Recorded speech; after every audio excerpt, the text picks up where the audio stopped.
¿Cómo están, jóvenes? Buenas noches. Buenas noches. Vayan colocando su...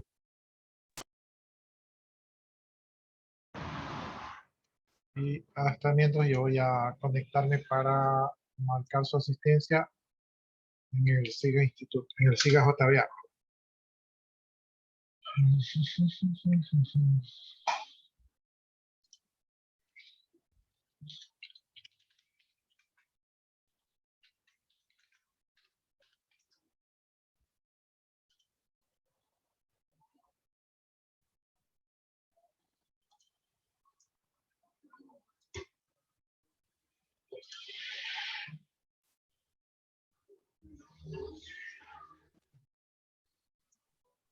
Buenas noches.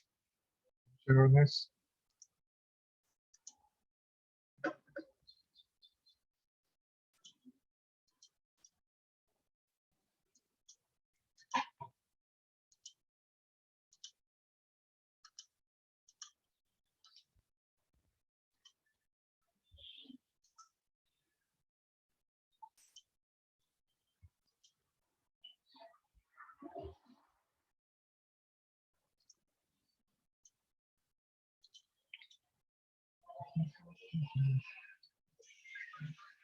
Esperemos que no tiemble. Si tiembla, pues yo salgo corriendo, ¿ya? Yo voy detrás de usted, ingeniero. Y hay que ponerse a buen recaudo. Aquí mi casa sembró todo, así como que se iba a caer, entonces sí me tocó salir corriendo. A ver, está Avilés, Sánchez y Villamar. Avilés, Sánchez y Villamar. Y está Carrillo, Cuello y Ponce. Cuello, Carrillo, Ponce y está Rodríguez William.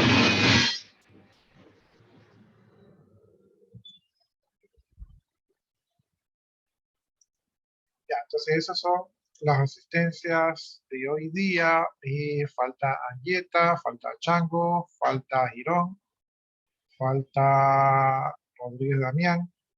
Son los que faltan, ¿no? Entonces ahí queda abierto eso para cuando vengan, cuando ingresen. Déjenme ver, estamos 14 de julio y ayer creo que ya vimos todos los programas de la carpeta, o casi todos los programas de la carpeta número 6. Entonces déjenme ir a buscar esa carpeta. Ahí ya la estoy viendo y dice página 28.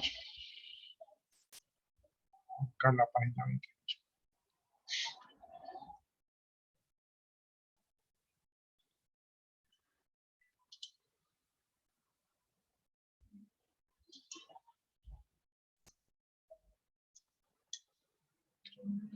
La verdad que ese temblor fue un poco raro porque fue fuertísimo, pero no fue de lado y lado, sino fue vibratorio, sí. Fue de arriba hacia abajo, entonces por eso es como que el techo se levantaba y se caía, ¿no? Y yo incluso estaba con la duda si era alguna otra cosa, o sea, no me parecía que fue temblor. Ya cuando vi que se estaban moviendo las luces, entonces ahí sí dije temblor. Pero a mí me pareció más fuerte que 6.2 que dicen. Porque nosotros hemos aguantado temblores de 6.5, de 7, y no se sienten tan fuertes.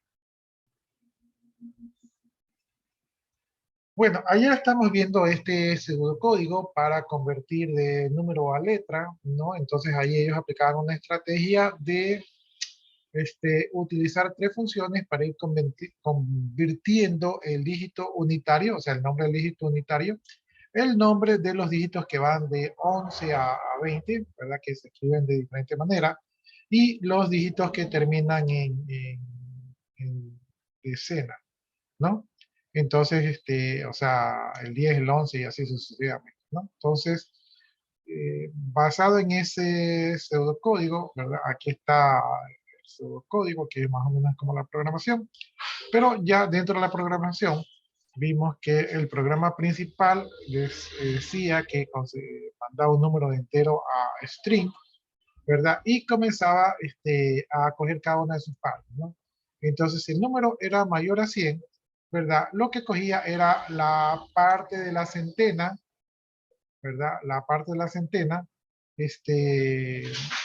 lo cogía y volvía a llamar, mejor dicho, a convertir, ¿verdad? En letras la parte de la parte que le quedaba, que era de la centena, ¿no? Entonces, por medio de divisiones enteras y de restos, iba cogiendo las partes y las iba convirtiendo.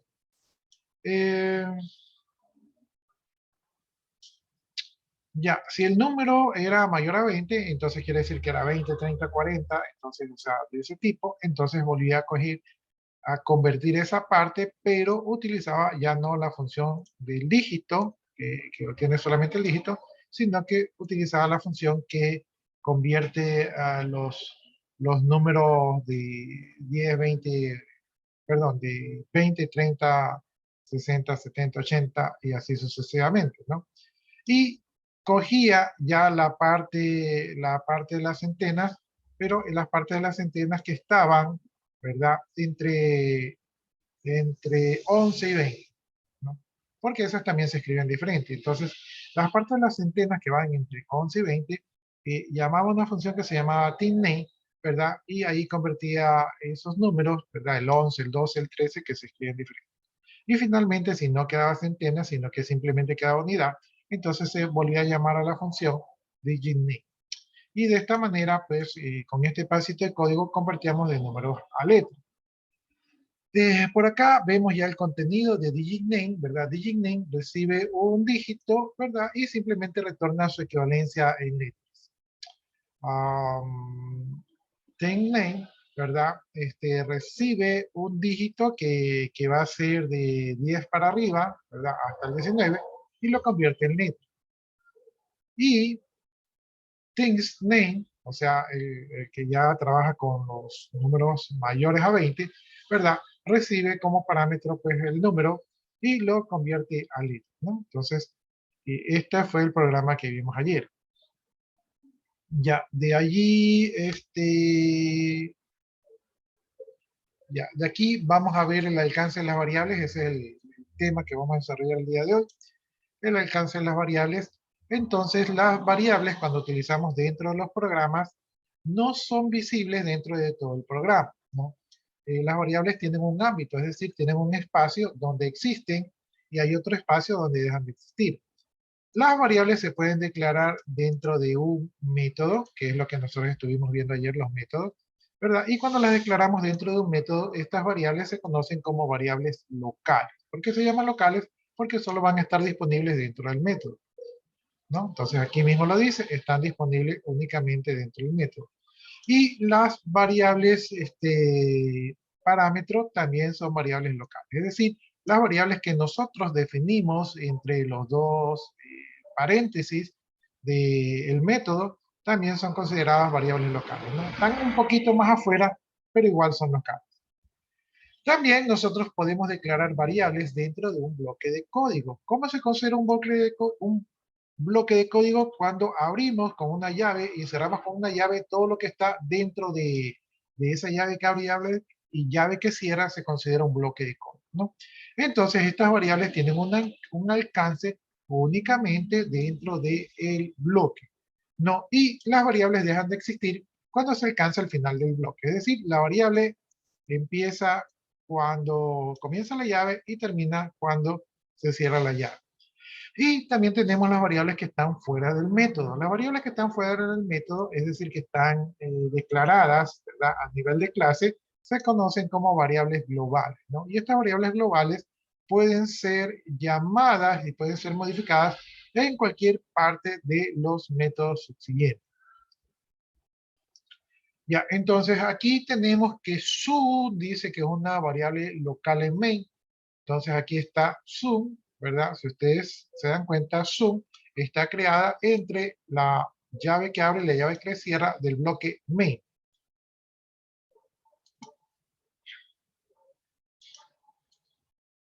¿Ya? Entonces, Zoom, esta variable que está aquí, está dentro de esta llave que abre y esta llave que cierra, ¿no? Y ahí vemos que porque la indentación del código nos permite leer rápidamente cuál es la llave que abre y la llave que cierra, ¿no?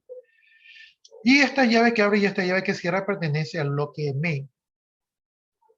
Ya, de allí, ¿qué más dice? Square, dice, solo es visible dentro del bloque del ciclo for, ¿no? Entonces, aquí vemos una definición de una variable square, ¿verdad? Aquí existe la variable square, y esta variable square está dentro de este paréntesis que abre y este paréntesis que cierra, que pertenece a la instrucción for, a la estructura repetitiva for. Entonces, square solamente va a existir dentro de estas dos llaves. Fuera de esas llaves ya no existe. Y tenemos la variable i, que dice que la variable i es visible solamente dentro del bloque del ciclo for, ¿no? Entonces aquí está i, ¿verdad? I está asociada con el for, entonces i solamente va a existir aquí dentro del for. Es decir, prácticamente desde la cabecera y el cuerpo del bucle, ¿no? Entonces ese es el ámbito de la variable i.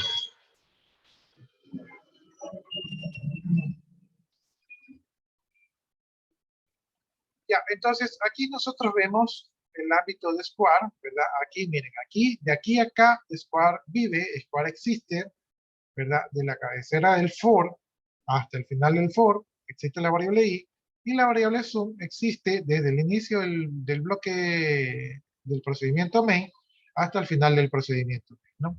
Es por eso que sum lo usamos aquí, sum lo usamos dentro del for, y sum lo usamos fuera del for, porque sum existe.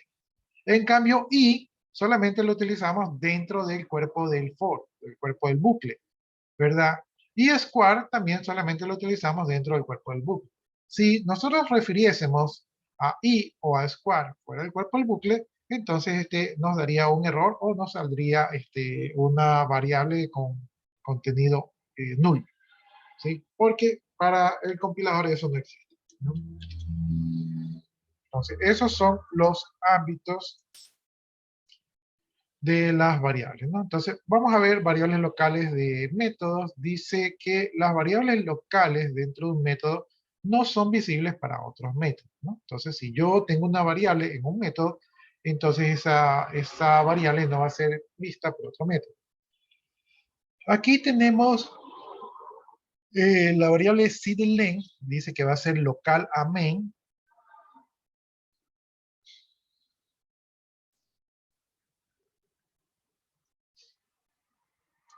Me confundo ahí con tantos botones, ya.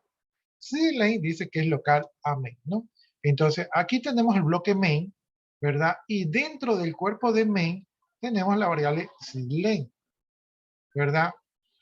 Y por acá tenemos otro método, ¿verdad? Que se llama cubo al volumen, donde retornamos el valor de seedLength por seedLength por seedLength, ¿verdad?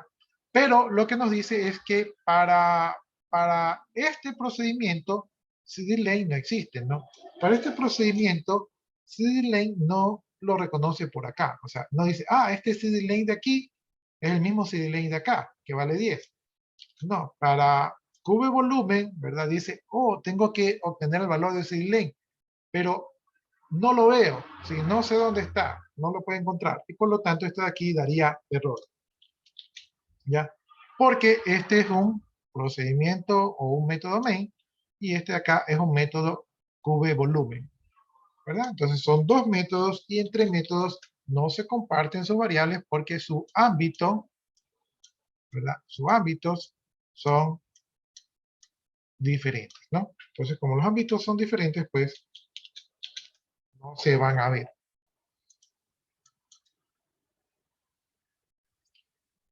Dice, usando nombre de variables locales. Las variables declaradas dentro de un método no son visibles en otro método, eso lo mencionamos anteriormente. Entonces, result es local a square y result es local a main. Son dos variables diferentes que no se solapan, ¿no? Solapar quiere decir que se cruzan, que se montan, que se cambian los valores.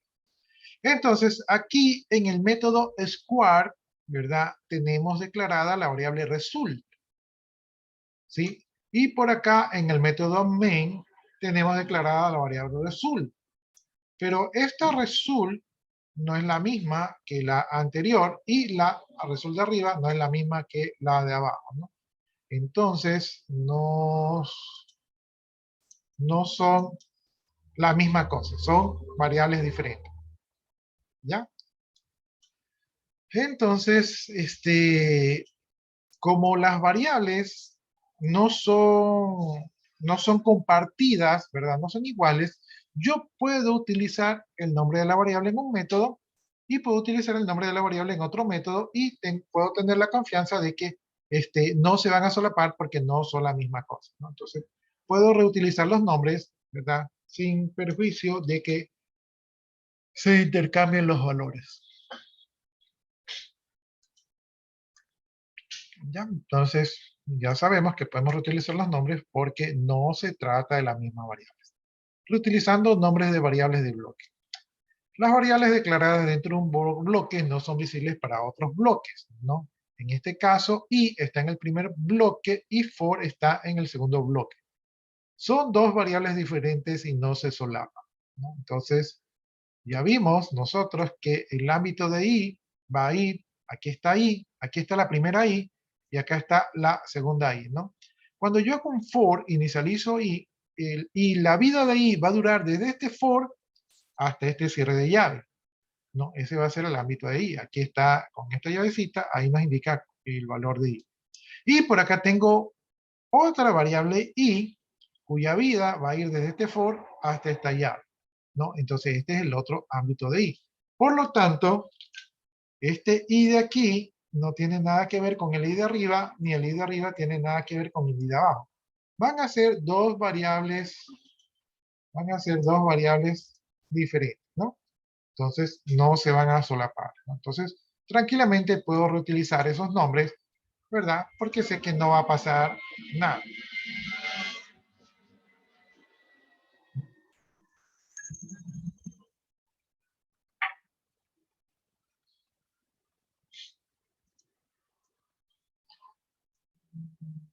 Ya, solape de alcance. Dice, las variables, incluyendo los parámetros, deben tener nombres únicos dentro de su alcance.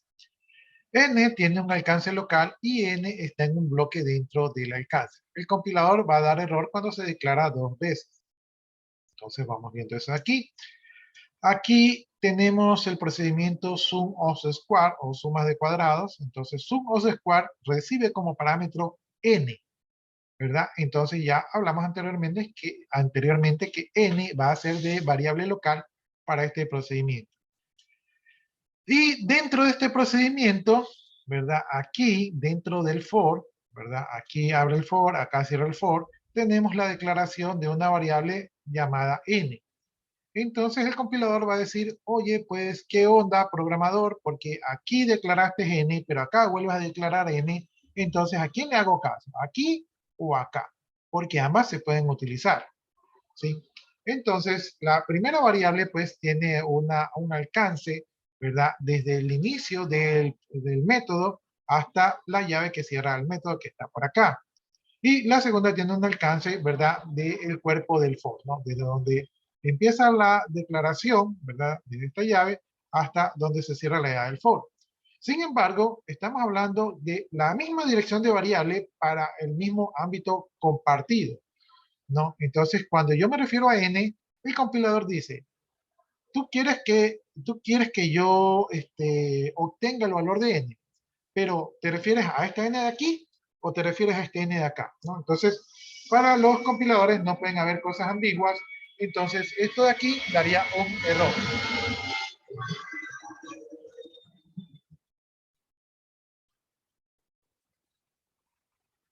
Solape de variables globales y locales. Dice, las variables globales y locales, ¿verdad? Se pueden solapar.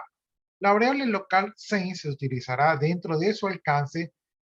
No hay acceso a la variable global sen cuando la local sen no está en su alcance, ¿no? Vamos a ver entonces eso allí. Déjenme sacar la rayita. Aquí pues tenemos la clase scooper, ¿verdad? Y Dentro de la clase Scooper hacemos la declaración de una variable global llamada same, que va a ser de tipo integer, va a ser estática, ¿verdad? Y va a ser pública, es decir, que va a ser vista por otras clases. Luego tenemos la declaración del procedimiento main, ¿verdad? Y dentro de main hacemos la declaración de una variable de nombre same, ¿verdad? Esta variable de nombre same va a ser local. ¿Sí? Esta variable de nombre same, que es la misma de acá, o sea, el mismo nombre, va a ser local. Luego, dentro de el for, hacemos, ¿verdad? Hacemos uso de la variable same, ¿verdad? Pero en este caso el compilador va a decir, bueno, me imagino que te refieres a la variable local same, ¿verdad? Entonces la va a utilizar aquí.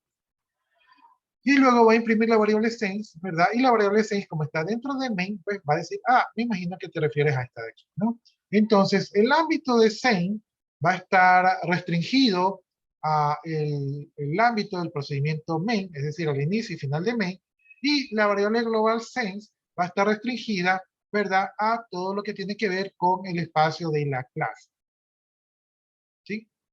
Entonces, en este caso sí hay solapamiento, ¿verdad? En este caso sí hay solapamiento porque nuestra variable es una variable global, ¿sí? Entonces, una variable local reemplazaría, o sea, la definición de una variable local reemplazaría la definición de una variable global, pero no la va a reemplazar por siempre, la va a reemplazar mientras dure el ámbito del procedimiento que le está utilizando. Entonces aquí se rompe un poquito la regla que vimos antes, porque antes estábamos hablando de variables locales, pero en este caso estamos hablando de variables globales versus variables locales, ¿no? Entonces aquí cambió un poquito la historia. Ya, y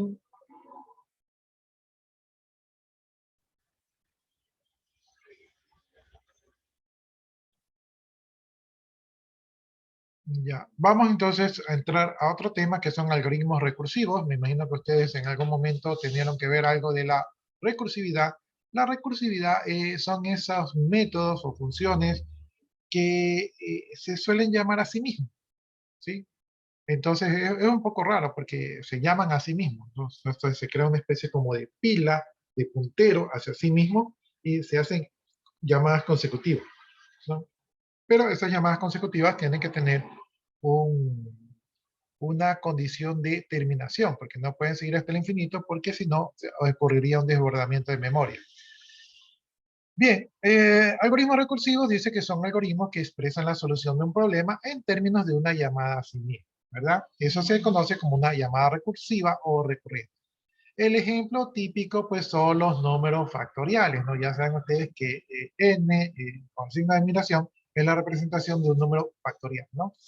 ¿Cómo es la definición de un número factorial? La definición de un número factorial es la siguiente, ¿no? Un número factorial va a ser igual a en el caso que él sea, en el caso de que sea 1, ¿verdad? En el caso, perdón, en el caso de que el número sea igual a 0, el factorial va a ser 1. Y en el caso que el número sea mayor a 0, entonces el factorial va a ser igual al número multiplicado por el número anterior sacado su factorial. ¿Sí? Entonces aquí es como que para sacar el factorial de n, tengo que saber el factorial del número antes de n. Y para sacar el número factorial de antes de n, tengo que saber el número factorial del número antes de n. Y para sacar el número factorial del número antes de n, tengo que sacar el número factorial del número antes de n. Y así sucesivamente. ¿Hasta cuándo? Hasta que el número sea 1. Cuando el número perdón, hasta que el número sea 0. Cuando el número es 0, el factorial va a ser 1, ¿verdad? Entonces, esto es una solución recursiva. Esta solución de los números factoriales, podemos implementarlas, ¿verdad? Con bucles repetitivos, ¿verdad? Con interacciones que pueden ser, ¿verdad? más fáciles de comprender, pero que serían un poco más ineficientes, ¿no? Entonces aquí dice que todo algoritmo recursivo tiene su equivalente interactivo, es decir, construido a partir de bucles, ¿no? Se puede, pero como dice por aquí, estos serían más ineficientes, ¿verdad? Pero son más fáciles de entender, ¿no? Mientras que la solución recursiva es como, es como una solución más simple, pero es más compleja de entenderla, ¿no? Es allí el problema. Entonces tenemos métodos recursivos, definición y diseño. Ya. Un método recursivo dice que es un método que se llama a sí mismo dentro del cuerpo del mismo método, ¿no? Entonces esto es algo, no sé, es como que, es algo así como, oh, yo necesito ayuda, entonces me voy a llamar a mí mismo para ayudarme. Y el otro viene y dice, oh, yo tampoco no puedo, entonces yo me vuelvo a llamar a mí mismo para ayudarme. Y el otro dice, oh, yo tampoco no puedo, me llamo a mí mismo. Y así nos comenzamos a llamar, ¿verdad? Hasta que podemos, y una vez que podemos, entonces el último dice, bueno, gracias, bueno, gracias, bueno, gracias, bueno, gracias, hasta que llega el último, el penúltimo a mí, me dice, bueno, gracias, y entonces yo digo, bueno, aquí está el trabajo ya hecho, ¿no? Es una analogía parecida a eso. Bien, para diseñar correctamente un algoritmo recursivo debemos de establecer correctamente la ley de recurrencia, es decir, tenemos que saber qué es lo que vamos a representar. Definir el procedimiento de finalización del algoritmo. Como les decía, podemos hacernos llamadas consecutivas, pero en algún momento tenemos que dejar de llamarnos. Normalmente con el valor o valores iniciales, ¿no? Ya, métodos recursivos, verificación. Para verificar las funciones recursivas se aplica el método de las tres preguntas. Dice, pregunta, caso base. ¿Hay una salida no recursiva de la función? Y la rutina funciona correctamente para ese caso base. Entonces, esta es como que definimos cuál va a ser la salida, ¿no? Pregunta número 2. Llamador más pequeño. Cada llamada recursiva a la función se refiere a un caso más pequeño del problema original. Entonces, siempre tenemos que ir como disminuyendo el problema. Porque si el problema no disminuye, no salimos nunca. Y caso general, dice, suponiendo que las llamadas recursivas funcionan correctamente, ¿funciona correctamente toda la función? Entonces son preguntas que nos tenemos que hacer para poder preparar las funciones recursivas. Dice método del ejemplo del factorial. Entonces aquí tenemos el ejercicio del factorial. Vamos a examinarlo, a entenderlo. Ya, aquí dice, tenemos la clase factorial, ¿verdad? La clase factorial llama a su método main y dentro del método main creamos un objeto i que va a ser del tipo de la clase scanner que va a permitir leer una escritura desde la consola, ¿no? Luego imprimimos con print, imprimimos, ingrese su número factorial. Noten ustedes que no imprimimos un salto de línea para que el cursor se quede aquí, ¿verdad? Justamente aquí. Y también indicamos el mensaje que el número tiene que ser mayor a 0, ¿verdad? Luego definimos la variable n que va a ser de tipo entero y que va a recibir lo que el objeto i lea, que va a leer un número entero. Luego dice que si el número que está en n, ¿verdad? Que es un entero, es mayor o igual a 0, ¿verdad? Si el número es mayor o igual a 0, dice, imprime un mensajito que dice, el factorial de n, ¿verdad? El factorial de n, y nótense ustedes que aquí hay una cadena literal de caracteres que está concatenada a el valor de la variable n, o sea que aquí va a salir el número que se registró desde el teclado. El factorial de n es, y muestra como resultado, ¿verdad? La función o el método factorial r de n, ¿verdad? Factorial r de n. Ahora, noten ustedes que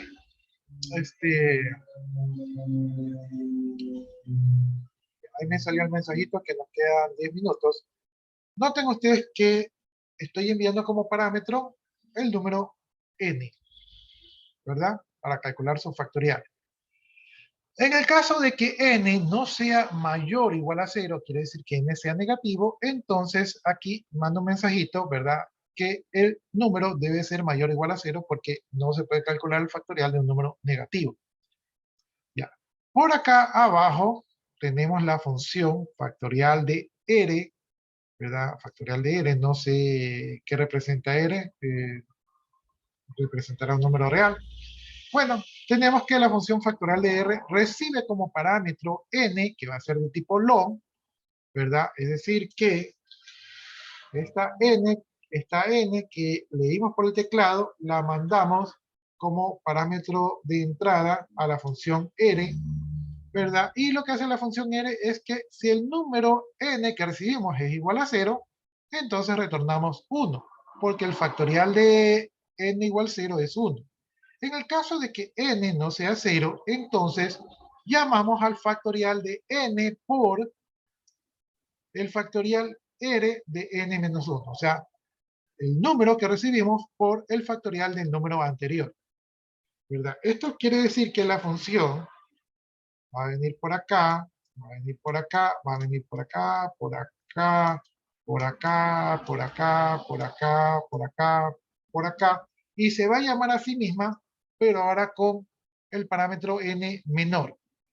Si el parámetro n menor todavía no es igual a 0, entonces va a volver a hacer otra llamada por acá, por acá, por acá, por acá, por acá, por acá, por acá, por acá, por acá, y se va a llamar a sí misma, pero con un número menor que el menor que n. Y así va a seguir sucesivamente llamándose hasta que n sea igual a 0 y pueda retornar 1. Cuando n sea igual a 0 y retorne 1, ¿verdad? ¿Dónde va a retornar? Va a retornar donde fue llamada. ¿Dónde fue llamada? Fue llamada aquí, ¿verdad? Si este no es el último, se va a calcular el factorial, ¿verdad? Y va a retornar su valor a donde fue llamada. ¿Y dónde fue llamada? Aquí. Si este no era el último, ¿verdad? Se va a calcular el factorial, ¿verdad? Y va a retornar el valor y dónde fue llamada, probablemente aquí, ¿no? Y así va a comenzar a devolver los valores hasta llegar al valor n original. Y cuando llega al valor n original, ¿dónde va a retornar el valor? A la llamada original que fue por acá. Entonces, una vez que se llame y que comience a devolver los valores, va a retornar el valor a la función original que lo llamó, que calculaba el factorial, ¿no? Entonces, como ven, no es mucho código, pero entender cómo funciona es lo complicado, ¿no? Si lo hiciéramos con bucles, probablemente quedaría más claro, pero aquí, si ustedes se dan cuenta, el código es mínimo, ¿verdad? También las instrucciones son mínimas, ¿verdad? Y es como mucho más fácil y más rápido, ¿sí? Pero no es más entendible. ¿Ya? ¿Tienen alguna pregunta allí?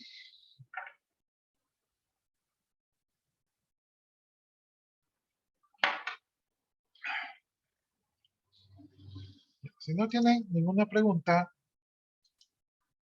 entonces más vale que lo pongamos a prueba, ¿no? Entonces aquí está el programa, se llama Factorial R. Factorial R es el programa principal, ¿no? El otro programa es Factorial R mayúscula, ¿verdad? Que no es lo mismo, que es la función que calcula el factorial, ¿no? Entonces, vemos aquí el NetBeans, parece que se me perdió.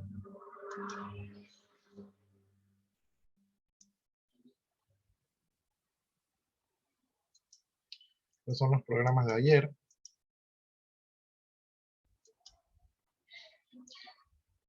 Ya, entonces aquí está la función factorial, está tal y cual como la vimos en el código. Ahora, yo no la puedo ejecutar aquí porque la función scanner, ¿verdad? La clase scanner no me funciona en esta versión del NetBeans. Sí me funciona en el otro compilador, sino que no lo pongo, ¿no? Entonces, para cortar por lo sano, pues ya saben, me voy al modo de línea de comando para probar esta función de aquí. Ya, a ustedes sí les va a funcionar en el NetBeans porque su versión del NetBeans es anterior, entonces ahí sí les va a funcionar. Nos vamos al raíz, ¿verdad? Y ahora me debo de cambiar a la ruta donde está el programa, que está aquí. La copio, cambio allí, hago un div para ver que estoy allí y hago un Java, ¿verdad? De factorial. ¿Ya? Hago un Java de factorial, ahí no comió nada, entonces lo ejecuto. Ah, cierto, se me va a cerrar en 4 minutos. Déjenme copiar su asistencia antes que se me cierre. Ya saben, cuando se desconecte, pues automáticamente nos volvemos a conectar.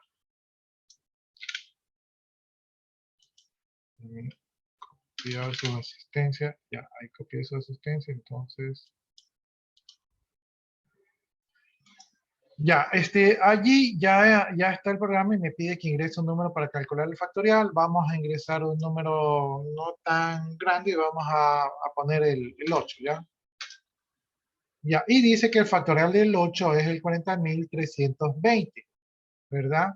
Entonces se calculó el factorial. Para calcular el factorial de 8 se tuvo que multiplicar 8 por el factorial de 7 y para calcular el factorial de 7 se tuvo que multiplicar 7 por el factorial de 6.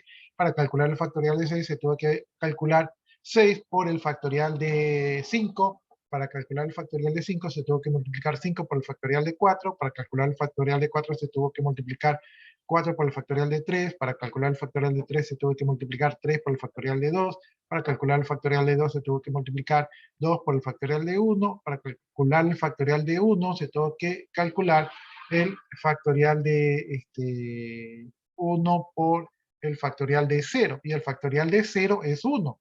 Entonces el factorial de 1 es 1 por 1, que viene siendo 1, ¿verdad? Y luego el factorial de 2 es 2 por 1, ¿verdad? Que viene a ser 2. Y luego el factorial de 3 es 3 por 2, que viene a ser 6. Y luego el factorial de 4 es 4 por 6, que viene a ser 18. Y luego el factorial de 5 va a ser igual a 5 por 18, ¿verdad? Y ahí sí ya le perdí la cuenta.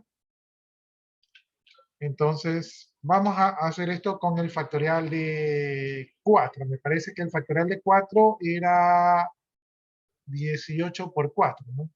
Eso sería más o menos 60 y 72 tal vez.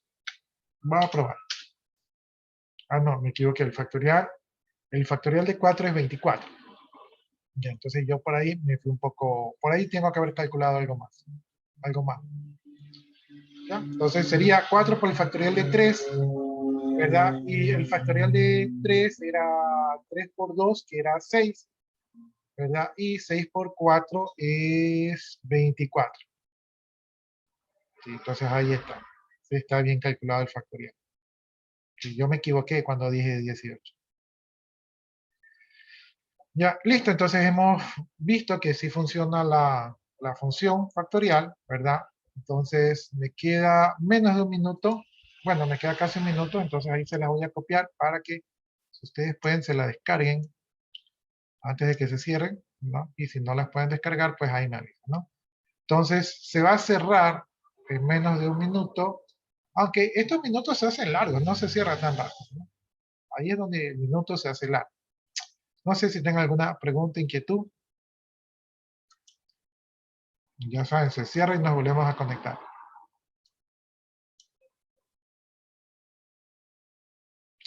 Preguntas, inquietudes, jóvenes. Yo me imagino que esto del factorial ustedes tuvieran que ver en fundamentos de programación, con lenguaje C.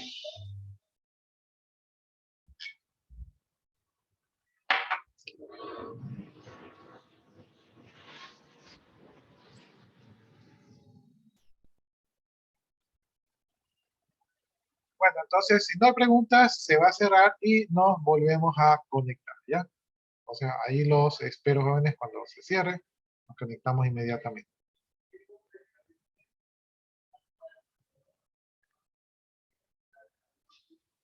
Y eso es que les decía que al minuto